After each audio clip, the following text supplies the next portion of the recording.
오늘 요한복음 4장 19절에서 26절까지의 말씀으로 매일 예배 3요소, 매일 예배 3요소라는 제목으로 하나님의 말씀을 함께 보도록 하겠습니다. 여러분, 사람들이 살아가는 곳, 어느 지역이나 어느 시대를 막론하고 항상 사람들 사이에는 이슈라는 것이 있습니다. 이슈라는 것. 미국의 이슈는 지금 누가 대통령이 될 것이냐. 그것이 미국의 이슈고, 또 유럽 같은 경우에는 계속 확산되고 있는 이 코로나를 어떻게 잠재우고 어떻게 극복할 것이냐. 이게 이슈겠죠. 우리나라의 경우에도 이슈가 있을까요? 없을까요? 있죠. 무슨 이슈가 있습니까? 코로나도 물론 그렇고, 부동산, 경제, 이런 거. 그러니까 사람들이 살아가고 있는 시대와 또 어느 때를 막론하고 사람들 사이에는 늘 이슈라는 것이 있죠. 여러분, 이슈라는 것의 뜻 혹시 알고 계십니까? 이슈? 우리가 많이 쓰는 말인데 이게 어떤 뜻인가? 사전을 찾아보니까 이슈라는 단어는 논점, 논쟁점, 논쟁거리라는 뜻을 가지고 있대요. 그러니까 우리가 그냥 한 시대에 흐르는 한 사건을 이야기하는 것이 아니라 어떤 일이 벌어지고 나서 그 일을 사람들마다의 각자의 판단과 생각으로 이것이 사람들 사이에서 논쟁거리가 되는 것. 그러니까 이것을 좀 다른 말로 이야기해보자면 사람들의 생각과 판단이 각자가 다 다르다는 거예요. 나는 이렇게 생각하고 너는 이렇게 생각하고 이것이 존재한다라는 것이죠. 코로나를 예를 들었는데 코로나를 한번 예로 들어봅시다. 이게 왜 이슈가 되는가? 어떤 사람은 이 코로나 때문에 이제 우리의 일상은 다 무너졌어. 여행도 갈 수 없고 모임도 할 수 없고 이제 우리는 불행한 삶을 살게 될 거야. 정말 종말의 때가 왔어 라고 이야기하는 사람이 있죠. 그리고 똑같은 코로나 사태인데 어떤 사람은 야, 코로나가 꼭 나쁜 것만은 아니야. 생각해보니까 사람들이 이렇게 우리 지구의 환경을 파괴하고 있었어. 근데 코로나 때문에 자연이 막 회복돼. 그래서 너무 좋아. 요즘 그렇죠. 가을 하늘이 정말 청명하죠. 너무 그래도 이 좋은 점이 있어. 사람들이 다 마스크 쓰고 손을 깨끗이 씻으니까 여러 가지 질병으로부터 보호받을 수도 있어. 유익한 점이 있어 라고 이야기하는 거죠.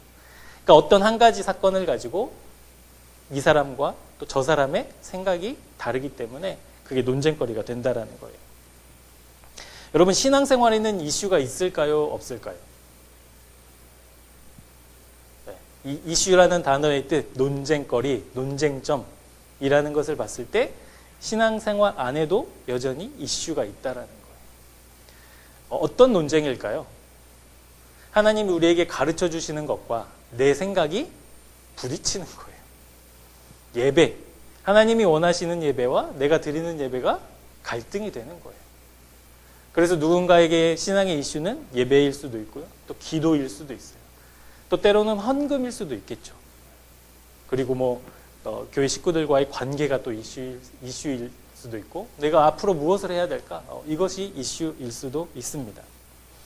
그러니까 하나님이 우리에게 말씀해 주시는 것과 우리의 생각이 다를 때 이것이 신앙적인 이슈가 된다라는 것이죠. 저 개인적으로는 이 두 번째 코로나 사태로 사회적 거리두기가 시작되면서 이제 온라인 예배를 드리지 않았습니까? 이 온라인 예배가 시작되면서 한두 주 지난 뒤에 과연 예배가 뭐지? 라는 생각이 있었어요. 예배가 과연 뭐지? 우리가 교회에서 매일매일 매주 이렇게 예배를 드리는데 이 코로나 사태 때문에 사람들이 막 신앙이 어렵다는 거예요. 교회들이 막 흔들린다는 거예요. 사람들이 모이지 않고 심지어 제가 아는 목사님은 신방전화를 했는데 받지도 않는다는 거예요. 계속 미뤄둔다는 거예요. 예배가 뭐지? 교회가 문이 닫히고 예배를 드릴 수 없는 상황이 되고 사람들은 신앙이 어렵대. 어려워졌대. 하나님의 은혜가 느껴지지 않는데. 그리고 심지어는 그 교회를 떠나고 신앙을 포기하는 사람들도 생겨나는 거죠. 코로나 사태라는 합법적인 이제 핑계거리가 생긴 거죠. 교회가 문을 닫았고 모일 수가 없고 예배는 그냥 집에서 온라인으로 드리십시오라고 이제 교회가 이렇게 공식적으로 이야기를 하니까 사람들이 이제 예배 시간이 어떻게 됐냐면 그냥 핸드폰이나 TV나 이런 것을 그냥 켜놓는 것이 예배가 돼버린 거예요. 그 시간에 맞춰 켜놓는 거. 그리고 그 시간에 맞춰 편하게 어딘가에 앉아서 그냥 그것을 관람하는 것이 예배로 이렇게 대체돼 버렸다라는 거예요. 그러면서 예배가 과연 무엇일까라는 저 안에 이슈가 있었습니다. 여러분 한번 생각해 보십시오. 우리가 교회에 늘 모여서 예배하고 교제하고 그렇게 신앙생활을 해왔지 않습니까? 그런데 어느 날 갑자기 문이 닫혔어요. 그래서 우리는 모일 수가 없어요. 그래서 뭐 교제도 끊어져 있고 교회에서 드리지는 못하지만 예배는 하여튼 이제 멈추게 돼버렸다라는 거예요. 그것과 우리가 하나님을 사랑하고 기도하고 말씀 보는 것과 따로 떨어져 있었던 것인가? 이게 따로따로였었나? 라는 생각을 하게 되는 것이죠. 지금까지 한국교회가 이렇게 크고 부흥을 막 이루었고 수많은 사람들이 모였고 대형교회 주변에는 막 그 주차할 데가 없어가지고 경찰들이 막 주일마다 나와가지고 교통통제를 해야 되는 상황에 그 거대한 교회들이 과연 그들의 예배와 그들의 믿음과 신앙은 어디에 뿌리를 두고 있었다. 그냥 단순히 교회 문을 걸어 잠근다고 해서 신앙이 다 흔들려 버릴 정도면 한국교회 교인들의 신앙은 어디에 뿌리를 두고 있었나? 이런 생각을 하게 되었다라는 거예요. 공신닷컴이라는 그 학업 이렇게 뭐라고 해야 될까요? 공부를 가르치는 무슨 사이트가 있어요. 뭐 TV에서 또 보셨겠지만 강성태라는 사람이 이제 대표로 있습니다. 이분이 많은 사람들에게 이제 공부법을 가르치고 또 이렇게 멘토로서 그렇게 살아가고 있는 사람인데요. 제가 우연히 주중에 설교 준비하다가 이분이 최근에 올린 영상 하나를 봤습니다. 공부를 왜 해야 되는가? 공부에 대한 간절함이 없는 학생들에게 보내는 영상 편지 같은 거예요. 근데 다 각설하고 이 분이 끝부분에 공부를 해야 되는데 주저하는 학생들이 있잖아요. 하려고는 하지만 굉장히 어려워하는 학생들에게 이분이 이렇게 이야기를 합니다. 여러분이 왜 편한 줄 아세요, 지금? 여러분이 왜 편한 줄 아세요? 추락하고 있으니까 편한 거예요. 이 얘기를 하는 거예요. 추락하고 있으니까. 사람은 어떤 목적점이나 목표를 향해서 가면요, 힘들어 한대요. 그것이 내가 좋아하는 일이든 어쨌든 이루어야 하는 일이든 상관없이 힘들고 괴로운 것은 같이 가는 거예요. 목적을 이루기 위해서라면. 근데 그것이 없이 그냥 공부 될 대로 되라지. 뭐 꼭 공부만 해서 뭐 성공하는 거냐? 이런 생각으로 편하게 살아가고 있는 학생들의 실제 상태는 어떤 상태냐면 위에서 추락하고 있는 거예요. 산으로 비유하자면 내려오고 있는 거예요. 하산하고 있는 거예요. 편안하게 룰루랄라 그렇게 오고 있는 거예요. 그래서 편하다는 거예요. 그래서 편하다는 거예요. 여러분 우리가 지난 2달 동안 온라인 예배를 드리지 않았습니까? 여러분 예배를 쭉 드리시면서 혹시 편했던 적 있으세요? 예배 드리시면서 편하구나. 야 여기가 천국이구나. 이렇게 좋은 방법이 있다니 뭐 그런 거 혹시 느끼셨던 적 있으세요? 그러면 어쩌면 영적으로는 우리가 그때 추락하고 있는 거일 수도 있어요. 영적으로는 내리막길을 걷고 있는 상태일 수도 있다라는 거예요. 그래서 오늘 본문 말씀을 가지고 그럼 과연 예배는 무엇인가? 우리가 예배를 어떻게 드려야 되는가? 그래서 추락하는 신앙인이 아니라 상승하는 목적을 향해서 주님과 함께 고군분투하는 예배자가 되었으면 좋겠습니다. 그래서 오늘 말씀을 함께 같이 볼 텐데요.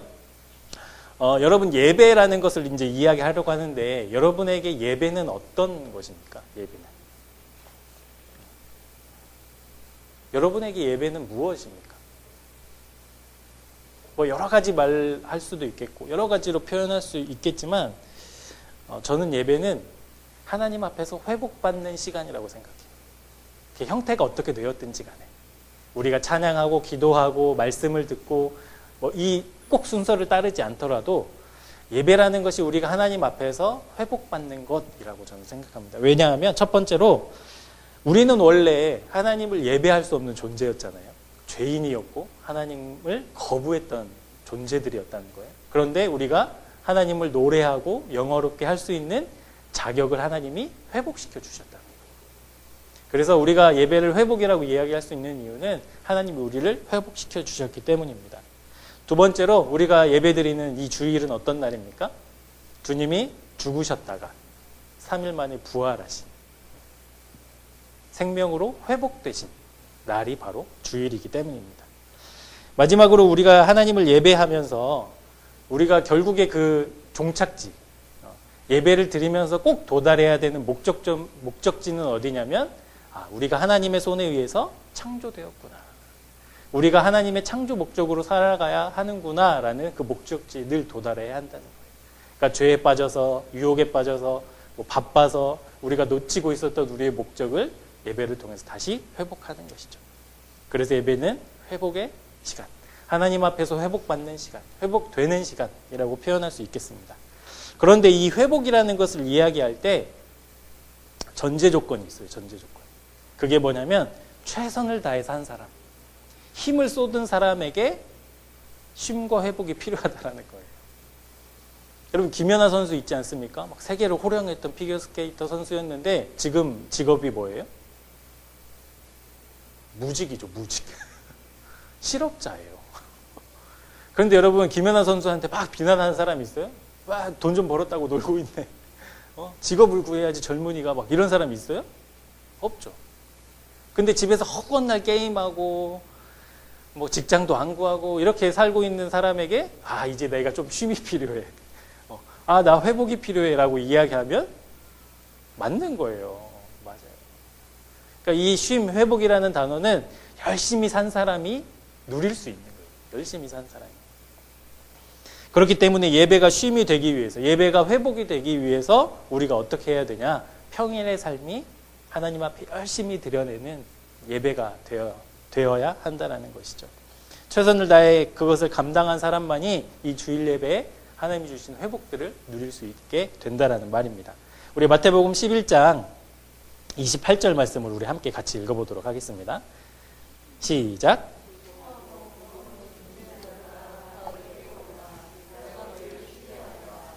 네, 수고하고 무거운 짐을 진 사람이 쉬어야 되는 거죠. 그늘 밑에서 낮잠 자고 벤투들이며 게으름을 부린 사람이 쉬는 게 아니에요. 그러니까 예수님의 말씀이 명확합니다. 수고하고 무거운 짐을 진 사람들에게 내가 쉼을 주겠다라고 말씀하고 있죠. 그런 의미에서 여러분, 이 주일 예배가 어떤 의미가 있냐면요, 우리의 평일의 영성이 이곳에서 바로 이 순간에 꽃을 피워내는 거예요. 여러분 한번 생각해 보세요. 일주일 동안의 삶이 다 무너졌는데 주일 예배 때 은혜 받을 수 있어요? 그럴 수 있죠. 정말 특별한 하나님의 은혜를 부어주실 때 그럴 수 있어요. 그 무너진 마음을 하나님 다시 세워주실 때. 그건 특별한 경우입니다.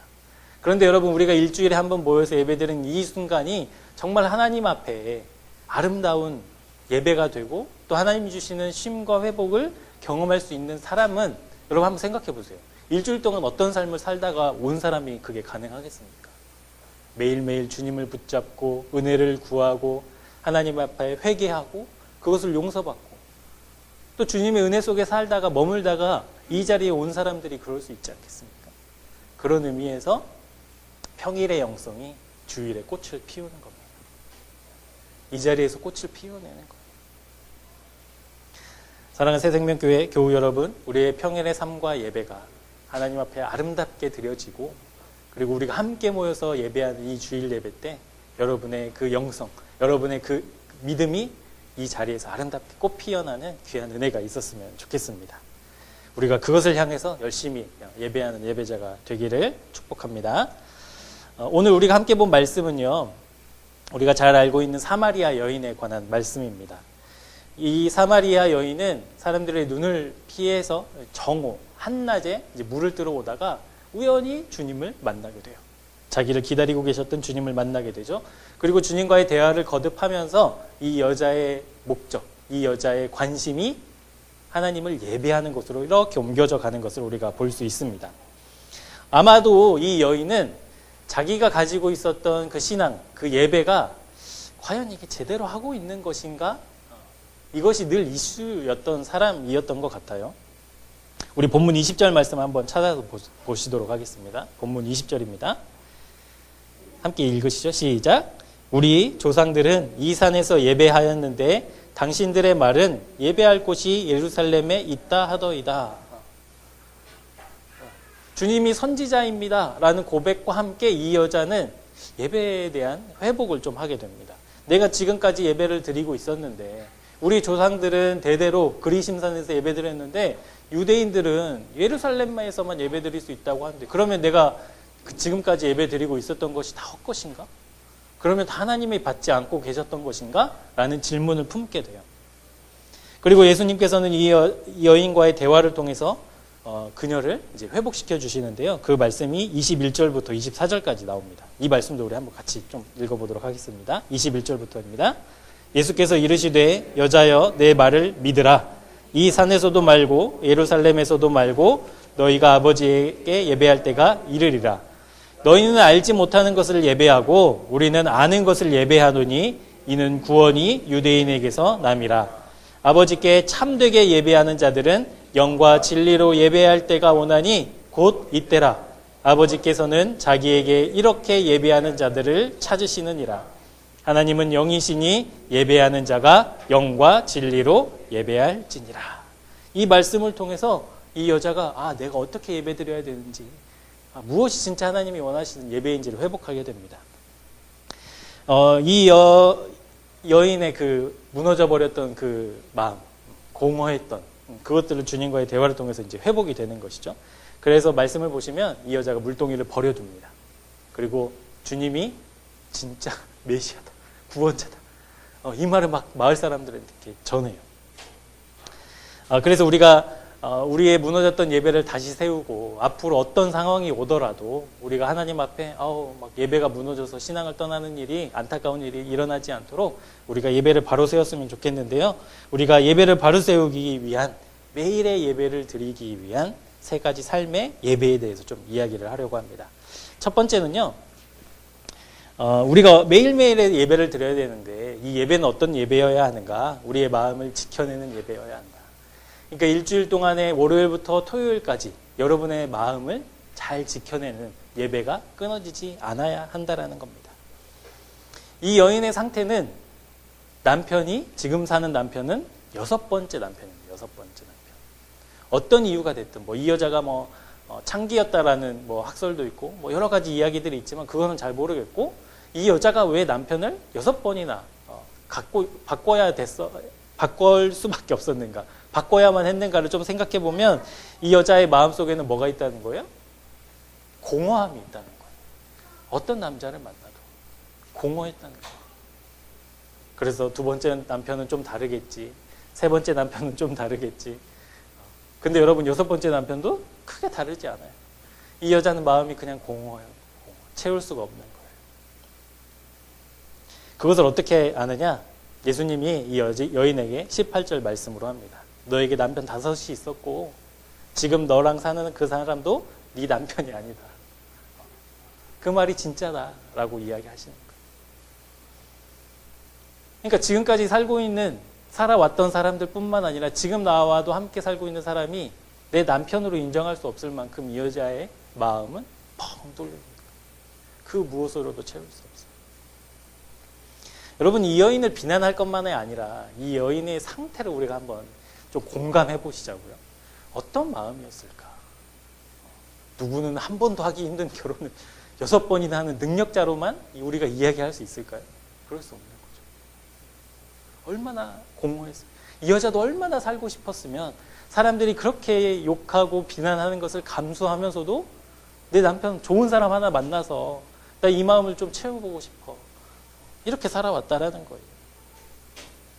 그런데 주님이 그 마음을 정확하게 딱 짚으신 거예요. 너 그 공허함 있지? 그 공허함 무엇으로도 채울 수 없어.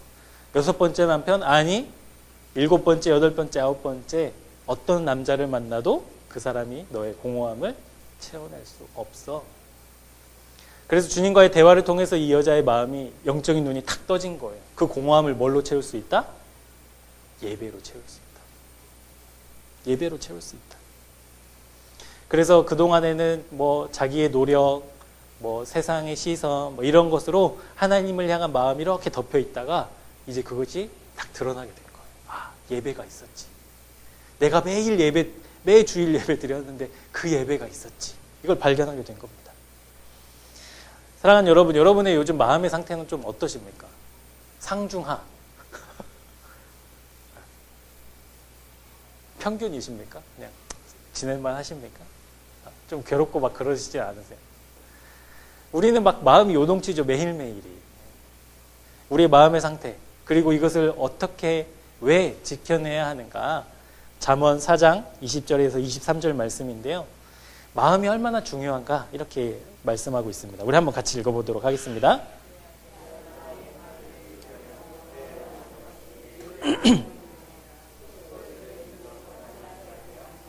내 마음속에 지키라. 그것은 얻는 자에게 생명이 되며 그의 온 육체의 건강이 됨이니라. 모든 지킬만한 것 중에 더욱 내 마음을 지키라.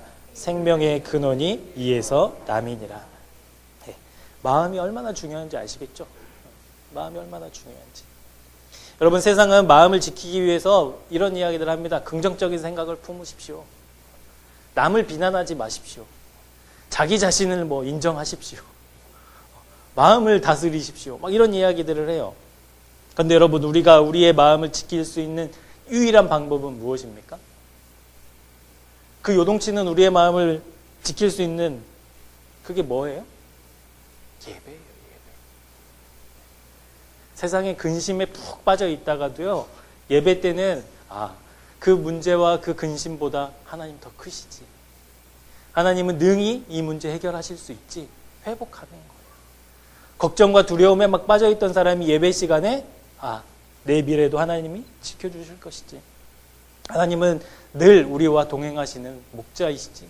이걸로 회복하는 거예요. 오직 하나님만이 무너져 내린, 요동치는 우리의 마음을 어루만지시고 회복시켜 주실 수 있다는 겁니다. 왜요? 바로 이 하나님이 우리에게 이 마음을 주셨거든요. 하나님이 원래 제작하셨던 거거든요.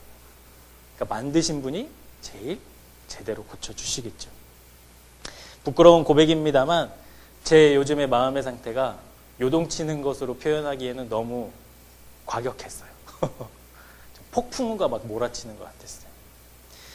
코로나 사태로 아이들을 막 데리고 몇 달을 막 교회에 와서 출근을 하고, 아침에 새 아이를 막 준비시키고, 저녁에 씻기고 재우고, 내가 지금 왜 이러고 사는 건지, 내가 주부인지 사역자인지, 진짜 막 아이들이 듣고 있는 거예요. 아이들이 진짜 어디에다 탁 버려두고 오고 싶더라고요. 이렇게 출근하는 길에 탁 버려두고 어딘가 막 도망가고 싶고. 그래서 제가 새벽에 강변북로를 한 바퀴 뺑 돌았어요. 너무 막 어디 나갈 수도 없잖아요. 그러니까 아이들 자고 있을 때 막 나가서 휙 돌고. 아내가 어디 갔다 와? 그냥 아무 데나 얘기 안 하고. 막 마음이 그러니까요. 아이들이 실수하잖아요. 소리치고 싸우고 막. 여러분 다 아시잖아요. 아이들은 그렇게 크는 거 알잖아요. 알아요. 근데 막 마음이 그러니까 작은 실수, 작은 소리 하나 막 엄청 민감하게 제가 반응하고 엄청 아이들을 막 비난하더라고요. 머리에서는 막 그러면 안 돼. 아이들은 그런 거야. 알아요. 근데 막 마음에서 막 불이 막 활활 막 타오르고 있어요. 제가 그러다 어느 날 막내 지우를 이렇게 재우다 잠이 들어버렸어요. 9시 그러니까 잠이 들었다가 이제 새벽 한 2시인가? 한 2시 거의 다 돼서 이제 탁 깼어요. 깼는데 이제 그 자기 전에 전쟁을 치른 그 여운이 있는 거예요. 근데 이렇게 깨서 캄캄한 방 안에서 내가 왜 이렇게 계속 살아야 하지? 언제까지 이렇게 살아야지? 막 두려운 거예요. 그래서 제가 뭐 했냐면 침대에 딱 올라가서 기도했어요. 바닥에서 잤거든요. 침대에 딱 올라가서 기도했어요. 그 기도밖에는 사실 할 게 없지 않습니까?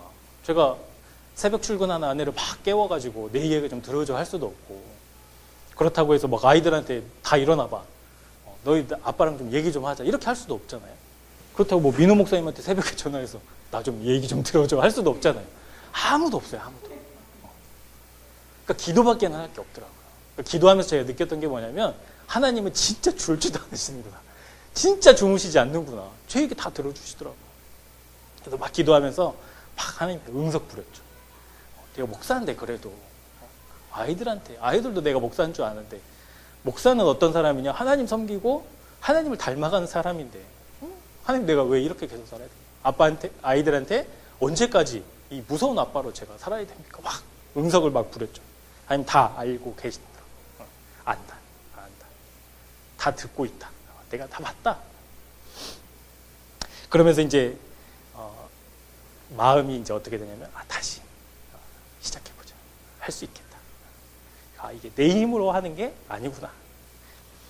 그래서 제가 그 새벽에 이제 느꼈던 하나님이 주셨던 마음이 뭐였냐면 이 마음이 무너졌을 때 기도해야 되는구나. 바로 이렇게 두고 쌓아두면 이렇게 곪고 염증이 되더라고요.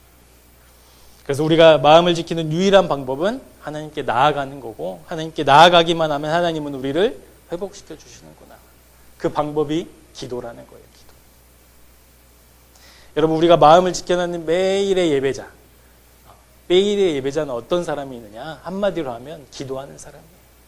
여러분 주중에 하나님을 향한 기도가 끊이지 않으면 우리가 매일의 예배자가 되는 거예요. 여러분 이 기도가 얼마나 큰 힘이 있냐면요. 우리가 마음을 지키라고 아까 잠언 말씀 보지 않았습니까? 이 기도가 우리의 마음을 지켜내는 유일한 무기이자 방패입니다. 유다민족이 한순간에 다 몰살될 위기에 처해 있었어요. 그때 왕후였던 에스더가 금식하고 기도합니다. 왕에게 죽을 수도 있어요. 왕은 한 달 동안 자기를 만나주지 않았어요. 근데 왕의 허락 없이 왕 앞으로 나아가면 왕이 죽여도 아무 말 할 수 없는 그런 상태에서도 이 에스더가 기도하고 나아가는 거예요. 여러분 기도하면서 뭘 했겠습니까? 에스더가 자기의 마음을 지킨 거예요. 그래서 그렇게 고백하고 있죠. 죽으면 죽으리라. 여러분 이 마음이 어디에서부터 왔어요? 자기 다짐으로부터 왔어요? 아니요. 기도부터 왔어요. 내가 죽으면 죽으리라. 여러분 초대교회의 베드로 사도가 얼마나 중요한 중요한 그 교회 기둥이었습니까? 예수님의 수제자였고 사도 바울이 나타나기 전까지 초대교회의 사역과 그 성경의 모든 핵심은 베드로였어요. 베드로. 근데 베드로가 로마의 군병들에 의해서 감옥에 갇히게 된 거예요. 그때 초대교회 성도들 뭐 했습니까? 모여서 회식했어요? 모여서 뭐 했어요? 기도했어요. 기도. 모여서 기도했다고요. 기도했더니 뭐가 돼요? 베드로를 가두고 있었던 감옥의 문이 열리는 거예요. 여러분 초대교회 성도들 기도하면서 뭘 회복했겠어요? 베드로가 중요했지만 우리는 주님이 주인이시다. 우리 교회는 주님이 주인이시다. 이 마음 지켜내지 않았겠습니까? 두려운 십자가 앞에서 예수님 뭐 하셨어요? 기도하셨어요. 이 잔을 내게서 옮겨주십시오. 하기 싫어요. 사실 이거잖아요. 무서워요. 근데 기도하시면서 그래 하겠습니다. 아멘. 하나님 함께 해주십시오. 이 마음 지켜내신 거라는 거죠. 우리도 매일매일 기도로 하나님 앞에 나아가면 우리의 마음을 지킬 수 있습니다. 하나님이 회복시키지 못하시는 마음은 없어요. 이 세상에 존재하지 않아요. 그런 마음. 하나님 다 회복하실 수 있어요. 여러분 매일의 기도의 삶을 놓치지 않았으면 좋겠습니다. 그것이 그냥 숙제처럼 내가 해야 되는 그게 아니라 내가 지금 하나님 예배하고 있는 거구나 라는 인식으로 바뀌었으면 좋겠어요. 내가 기도하는 것이. 지금 나는 예배하고 있는 것이다. 그래서 영적 회복을 위한 매일의 예배를 드리는 사람들은 기도하는 사람이라는 거 잊지 마시고 기도하는 예배자가 되기를 축복합니다. 두 번째는 영적 회복을 위한 매일의 예배는 멈춰지지 않는 거라는 거예요. 멈출 수 없다라는 거예요. 띄엄띄엄 할 수 없다는 거예요. 본문 20절 말씀인데요. 20절 말씀도 우리 다시 한번 보시도록 하겠습니다. 우리 조상들은 이 산에서 예배하였는데 당신들의 말은 예배할 곳이 어디에 있다? 예루살렘에 있다고 합니다. 그러니까 사마리아 여인은 자기가 예배했던 그리심산의 예배가 정당한 것입니까? 이게 하나님이 받으시는 예배입니까? 라는 질문을 늘 갖고 있었던 거예요. 그런데 그 질문을 갖고 있었던 이유가 뭐냐면 유대인들이 하나님을 예배하는 건 예루살렘에서만 가능해 라고 예의했다라는 거죠. 그걸 들었기 때문에 자기가 예배 드리면서도 이 예배 하나님 받지 않으시는 건가? 나는 지금 예배를 드리지 않는 건가? 이렇게 생각했다라는 거죠. 그런데 주님이 21절에서 뭐라고 말씀하세요? 이 산에서도 말고 예루살렘에서도 말고 너희가 아버지께 예배할 때가 이를 것이다 라고 이야기하는 거예요. 하나님은 우리가 예배하는 장소를 따로 정해놓지 않으셨습니다. 여러분, 웅장하게 성전을 건축했던 솔로몬이 성전을 완공하고 했던 기도가 있습니다. 이것이 역대하 6장 18절에 나오는데요. 하나님이 참으로 사람과 함께 땅에 계시겠습니까? 보십시오. 하늘과 하늘들의 하늘이라도 주님을 용납할 수 없습니다. 그런데 내가 지은 이 성전 어떻게 하나님을 모실 수 있겠습니까? 이 고백을 하고 있는 겁니다. 그러니까 하나님은 어느 곳에나 계시고요. 언제나 계세요. 언제나 어느 곳이나. 많은 사람들이 주일 예배를 주중의 삶과 이렇게 구별하려고 합니다. 하나님께서는 시공을 초월하셔서 존재하시는 분이신데 우리는 이 주일 교회 예배당 안에만 하나님이 계셨으면 좋겠다는 마음으로 살아가요. 다이어트 하신 분들은 다 겪으셨을 텐데 다이어트 하면 뭐가 옵니까? 어떤 현상이 옵니까? 요요 현상이 오죠. 요요 현상이 옵니다. 원래 상태로 돌아가는 거예요.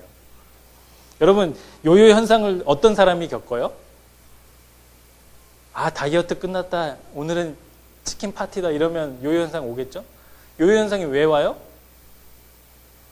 관리하지 않으니까. 이 다이어트를 꾸준히 유지하지 않으니까 요요 현상이 오는 거예요. 그래서 예전의 몸으로 다시 막 돌아가는 거예요. 여러분, 신앙에서도 똑같습니다. 신앙도 요요 현상이 있어요. 하나님을 뜨겁게 사랑하는 수련회, 여러분 그런 거 경험해 보셨죠? 학창 시절에 수련회 때 막 성령의 뜨거움을 안고 구원의 확신 가운데 오는데 여러분 그 약발이 얼마나 갑니까? 최대 3개월. 여러분 수련회 끝나고 그 다음 주 주일 예배 얼마나 뜨거운지 경험 아시죠? 막 진짜 막 온 세상을 막 책임질 것처럼 청년들이 막. 근데 여러분 3개월 지나면 다 식어져가지고 다 막 꽂아놓은 보릿자루들 앉아 있는 것처럼 그렇게 돼요. 왜요? 관리하지 않으니까. 그것을 유지하지 않으니까. 계속 반복하고 지켜내야 되는데 그러지 못하니까. 여러분, 우리가 우리의 신앙을 자꾸 매일매일 점검하고 그것을 막 열정을 향해서 막 불태워야 하는 이유는 뭐냐면요. 다른 게 없어요. 하나님은 우리에게 구원의 감격을 딱 한 번 주시기 위해서 오신 게 아니거든요. 우리를 구원하셨던 그 순간에만 하나님 계시려고 오신 게 아니에요. 하나님은 날마다 우리와 동행하고 싶으셔서 그래요. 오셨어요. 이 땅에. 예수님이 이 땅에 태어나신 이유가 그거예요. 우리와 날마다 계시고 싶어서. 그러니까 우리는 무엇을 해야 됩니까? 날마다 주님과 동행하려고 애써야 돼요. 그것이 평일의 예배여야 한다는 것입니다. 그렇다면 주님께서 말씀하신 영과 진리로 예배하는 것, 우리는 이렇게 해석할 수 있겠죠? 여러분, 영과 진리는 시간과 공간을 초월하는 겁니다. 제한받지 않아요. 그러니까 영과 진리로 예배하는 사람들은 시간과 공간과 장소를 구별해서는 안 된다는 사실이에요.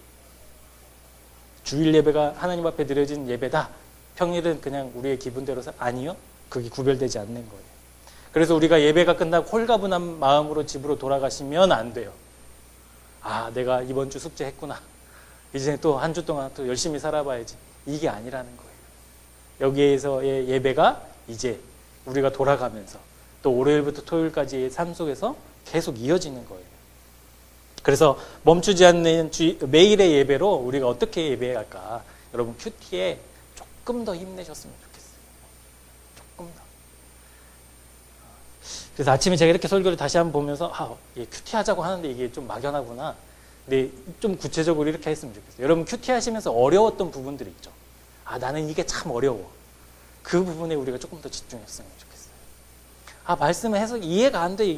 예레미야 어려워. 그냥 모르겠어. 이렇게 했다면 예레미야가 왜 어려운가? 그리고 예레미야를 이해하기 위해서, 말씀을 이해하기 위해서 내가 무엇을 해야 될까? 내가 어려워하는 부분에 조금 더 집중했으면 좋겠어요. 큐티가 끝나고 기도하는데 그 기도의 시간이 좀 어렵다면 큐티 하시면서 그 기도의 시간에 조금 더 집중해 보시는 거죠. 하나님의 말씀을 이렇게 읽는데 어려워. 그러면 읽는데 조금 더 시간을 할애해 보는 거예요. 그래서 우리가 매일매일 하나님 앞에서 주일 예배뿐만 아니라 주중에 우리가 말씀의 예배를 잘 지켜내는 매일의 예배자가 되었으면 좋겠습니다. 제가 조금 급해졌는데 11시부터 이게 정전이 된다고 하니까. 이제 마지막입니다. 마지막으로 우리가 영적 회복을 위해서 매일매일의 예배자가 되어야 되는데요. 어떤 예배자가 되어야 하는가? 하나님을 의식하는 예배자가 되어야 합니다. 하나님을 의식하는 예배자. 예수님께서는 이 사마리아 여인에게 참된 예배, 하나님이 원하시는 예배가 뭐라고 말씀하셨냐면 영과 진리로 예배하는 것이라고 말씀하고 계세요. 그리고는 그 말씀 끝말에 이런 말이 있습니다. 하나님은 그렇게 예배드리는 자들을 찾으신다. 우리 본문 23절인데요. 23절 끝에 보세요. 그런 사람들을 찾으시느니라. 여기서 찾으신다라는 단어, 헬라어 단어는요. 조테오라는 단어입니다. 조테오라는 단어의 뜻은 뭐냐면 살펴보다, 조사하다, 바라보다 이런 뜻을 갖고 있어요. 그러니까 하나님이 우리가 예배드린다라고 얘기했을 때 우리가 드렸기 때문에 하나님 다 받으시는 게 사실은 아니라는 거예요. 하나님이 그 예배가 하나님이 받으시기에 합당한 예배인지 하나님이 받으실 만한 예배인지를 하나님은 살펴보고 조사해보시고 바라보신다는 거예요. 그러니까 지금 여러분 각자의 예배를 하나님이 살펴보고 계세요. 그리고 받으실 만한 예배는 받으시는 거예요. 우리가 드렸기 때문에 그냥 하나님 덥석 받으시는 게 아니라는 거예요. 그러니까 우리가 어떻게 예배드리고 있는가? 매일의 내 예배는 어떠했는가? 우리는 조금 경각심을 가져야 됩니다. 내가 주일 예배 참석했기 때문에 좀 홀가분하시다면 여러분 그 예배는 하나님이 받으시는 예배가 아닐 수 있다라는 생각을 한다면 우리는 감히 하나님 앞에 그렇게 자랑스럽게 저 예배 드렸는데요 말할 수 없는 거죠. 한 인디언 족장이 아이들에게 이렇게 이제 삶의 지혜를 나누는데 이런 이야기를 합니다. 사람들마다에 늑대가 2마리씩 산다. 이 마음이라는 공간에. 이 검은색 늑대는 악, 질투, 욕심, 이런 거 있잖아요. 시기, 이런 거고, 하얀색 늑대는 선, 평화, 기쁨, 만족, 이런 거라는 거예요. 이 2마리 늑대가 마음속에 사는데, 이 2마리 늑대가 사이가 안 좋아서 매일 싸운다는 거예요. 매일. 그래서 인디언 족장들은 사실 그냥 리더십뿐만 아니라 지혜자로서도 이렇게 인정받잖아요. 그러니까 나도 그런다. 나도. 너희들이 존경하는 나도 이 2마리 늑대가 있고 어린 너희들에게도 이 2마리 늑대가 있고 매일 싸운다. 그러면서 알았지? 이 싸움을 잘 봐야 돼. 그리고 이제 딱 돌아서려고 하는데 어떤 아이가 손을 번쩍 들고 물어보거든요. 족장님, 근데 이 2마리 늑대 중에 어떤 늑대가 이기나요? 이렇게 물어봐요. 근데 이 인디언 족장이 아이에게 뭐라고 얘기했냐면 써있지만 네가 먹이를 주는 쪽이 이긴다라고 얘기합니다. 그러니까 내가 검은 늑대에게 먹이를 주면요 검은 늑대가 이기고 하얀 늑대에게 먹이를 주면 하얀 늑대가 이긴다라는 거예요. 그러니까 우리의 마음이 어디에 더 집중하고 어디에 힘을 쏟느냐에 따라서 그것이 악한 마음이 커지기도 하고 하나님 주신 선한 마음이 커지기도 한다는 거예요. 여러분, 우리는 본성적으로 세상을 바라보는 것이 더 편한 사람들이지 않습니까? 하나님을 바라보는 것보다 내 자신을 바라보는 게 더 쉬운 사람들이잖아요. 그리고 사람들이 우르르 몰려가면 그곳이 안전한 것이다 라고 믿어버리는 그런 사람들이잖아요. 그런데 우리가 주님의 자녀가 된 이상, 우리가 주님의 제자로 살아가기로 한 이상, 우리가 세상에 먹이를 더 주어서는 안 된다는 거예요. 세상을 향한 마음이 막 피둥피둥 살찌도록 거기에 계속 먹이를 공급하면 안 된다는 거예요. 여러분, 어떤 늑대에게 밥을 주고 싶으십니까? 내 마음속에 있는 세상과 하나님에게 어떤 것으로 더 마음이 쏟아지고 있냐는 거예요. 코로나 사태로 우리는 건강을 위협받았습니다. 삶은 송두리째 흔들렸고 이제 과거의 삶은 이제 더 이상 과거로만 추억으로만 남게 되어버렸어요. 그런데 이 코로나 사태로 저는 오히려 우리의 영적인 건강을 더 점검해 볼 수 있는 귀한 기회가 됐다 생각합니다. 여러분, 지진이 나봐야 어떤 건물이 제대로 지었는지 확인할 수 있잖아요. 그렇죠? 풍랑이 불어봐야 그 집의 기초가 모래였는지 죄송합니다. 모래였는지 반석이었는지 확인이 되잖아요. 저는 코로나가 그런 의미예요. 우리의 믿음의 터가 어디에 있었는가? 겉으로는 막 번지르르 했는데, 보기 좋았는데. 그래서 우리는 지금 우리의 예배를 바로 세워야 될 기회라는 거예요. 기회. 여러분, 언제 또 우리가 예배당에 못 모일지 몰라요. 우리가 지금까지 온라인 예배 했는데요. 온라인 예배를 못하게 될 수도 있어요. 그렇잖아요. 온라인 예배 우리 교회는 없을 수도 있다고요. 그때 여러분의 믿음과 신앙을 어떻게 지켜내시겠냐는 거예요. 그거 없으니까. 다른 교회 방송 시청하면 돼? 그러니까 그런 의미가 아니라 우리가 하나님 앞에서 매일매일 어떤 삶을 살아갈 것인가. 토저 목사님이 이런 이야기를 했습니다. 그저 목사가 시동을 걸면 작동하는 기계처럼 교회라는 거대한 기계의 한 부분이다. 이게 현대사회 예배자들이라는 거예요. 목사들이 주일 10시에 예배 드립니다 하니까 기계처럼 오는 거예요. 10시에. 그래서 기계처럼 그냥 돌아가다가 예배가 끝나고 축도하면 그냥 또 기계처럼 돌아가는 거예요. 그런 예배자가 되겠냐는 거예요. 코로나 시대를 살고 있는 이 시대 그리스도인들에게 예배는 우리들에게 이렇게 묻습니다. 하나님을 진정 사랑하고 있는가? 하나님을 진정 사랑하려고 하는가? 여러분, 우리가 세 가지를 보지 않았습니까? 마음을 지키는 것, 그리고 멈추지 않는 것, 의식하는 것. 이것은 사랑의 속성이랑 똑같아요. 여러분, 내가 사랑하는 사람을 향해서 다른 곳에 마음 쏟지 않으려고 얼마나 애씁니까? 그렇잖아요. 연애하는 사람이 다른 데 막 마음 둬요? 아니요. 100가지 일이 있어도 여자친구 생일을 지켜내는 거예요. 마음을 지켜내는 거예요. 여러분, 사랑하는 사람을 향해서 내가 막 멈출 수 있어요? 아니에요. 시간과 장소를 초월하는 거예요, 사랑은. 그래서 몇 시간이 걸려도 내가 새벽 기차를 타고서라도 사랑하는 사람 보러 가는 거예요. 여러분, 의식하는 것, 사랑하는 사람과 멀리 떨어져 있다고 생각 안 하고 딴 여자 생각하다가 만나면 그 여자 생각하고 이럽니까? 아니. 지구 반대편에 있어도 내가 사랑하는 사람 생각하고 의식하는 거죠. 여러분, 우리가 하나님을 뜨겁게 사랑하는 예배자가 되어야 되는데, 이 예배자는 하나님이 우리에게 주신 그 마음을 지켜내는 거고요. 하나님이 주신 그 사랑으로 우리가 멈추지 않는 거고, 날마다 어디에 있든지 무엇을 하든지 그 하나님을 의식하는 것이 우리가 이 매일의 예배자가 되는 방법이라고 믿습니다. 여러분, 우리가 주일날 이렇게 모여서 함께 드리는 이것이 꽃 피우는 거라고 제가 초기에 말씀드렸잖아요. 평일의 영성이 주일에 꽃 핀다. 여러분, 우리가 주일날 이렇게 모여서 함께 아름다운 꽃을 피워낸다면, 여러분이 평일에 쌓아뒀던 그 영성이 이곳에서 아름다운 열매로 맺혀진다면 우리 교회 예배는 살아있는 예배가 되는 거예요. 저나 민호 목사님이 아무리 설교를 준비하고 아무리 좋은 목소리로 아무리 잘 쓰여진 설교를 하고 한다고 해도 그게 살아있는 예배가 아니라 우리 모두가 하나님 앞에 아름다운 꽃을 피워내는 자리가 이 자리라면 이 자리는 하나님이 기뻐 받으시는 살아있는 예배가 된다는 사실이죠. 우리 본문 42절 말씀을 한번 같이 보도록 하겠습니다. 함께 읽겠습니다. 시작.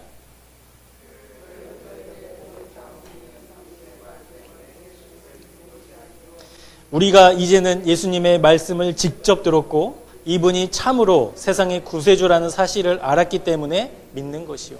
이 사마리아 여인이 사람들에게 예수님을 전하고 그 소식을 들었던 사람들이 예수님께로 나아오고 예수님의 가르침을 받고 이 사람들의 고백이 뭐냐면 주님이 진짜 온 세상의 구세주구나. 온 세상의 구세주구나.